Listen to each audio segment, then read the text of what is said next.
অনেক কৃষক ভাই আমার কাছে জানতে চাচ্ছিলেন যে ভাই আপনার কাছে কেমন পরিমাণে ধরন আসছে যদি একটু দেখাতেন। তো যে সকল কৃষক ভাইরা আমার কাছে ধরন দেখেননি, দেখেন এই জালিগুলো বলে সব সেট হয়ে গেছে, বুঝছেন?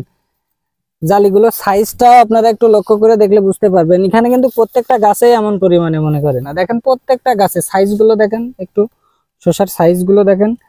এটা আমার জাদু শসা, বুঝছেন? ইয়ার মালিক সিডার জাদু খুব ভালো ধরন দিছে মোটামুটি। দেখেন প্রত্যেকটা গাছেই কিন্তু কেমন পরিমাণে ধরন আছে। তো আমার শসা কিন্তু আঁকা বাঁকা না। অনেক ক্ষেত্রে দেখা যায় আপনারা শসা চাষ করেন কিন্তু আপনাদের শসার সাইজ গুলো বেঁকা হয়ে যায়। দেখেন একটু বেঁকা বেঁকা আছে কিনা দেখেন তো।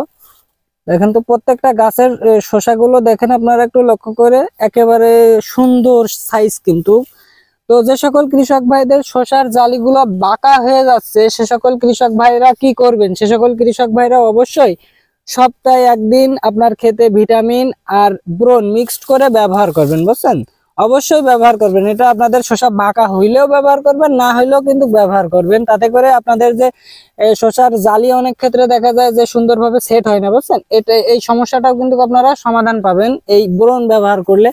তো বোরন আপনারা সপ্তাহে একদিন ব্যবহার করবেন, সাথে ভিটামিন অবশ্যই। এবং দ্বিতীয়ত যে কাজটা করতে হবে সেটা হলো আপনাদের ক্ষেতে কিন্তু সার, আপনারা মাটিতে কিন্তু পর্যাপ্ত পরিমাণে সার ব্যবহার করবেন, বুঝছেন? আপনারা যদি মাটিতে সার ব্যবহার না করে উপরে শুধু বোরন ভিটামিন ব্যবহার করেন তাহলে কিন্তু কখনোই আপনাদের যে জালি ঝরে যাওয়া বা জালি বাঁকা হয়ে যাওয়া এরকম বিভিন্ন রকম যে সমস্যাগুলো আছে এ থেকে আপনারা মুক্তি পাবেন না। তো যে সকল কৃষক ভাইদের সমস্যা হচ্ছে জালিগুলো সেট হচ্ছে না বা জালিগুলো হচ্ছে বাঁকা হয়ে যাচ্ছে, সে সকল কৃষক ভাইরা অবশ্যই আপনারা আপনাদের ক্ষেতে পর্যাপ্ত পরিমাণে সার ব্যবহার করবেন। তো নিচে কিন্তু আপনাদের আগে ব্যবহার করতে হবে, তারপরে আপনাদের উপরে ব্যবহার করতে হবে। আপনারা যদি উপরে ব্যবহার না করেন নিচে ব্যবহার করেন শুধু, বা নিচে ব্যবহার না করে উপরে ব্যবহার করেন শুধু, তাহলে কিন্তু কোনো কাজ হবে না। নিচেও ব্যবহার করতে হবে, উপরেও ব্যবহার করতে হবে। তো নিচেই প্রাধান্য বেশি দিতে হবে, তারপরে কিন্তু উপরে দিতে হবে।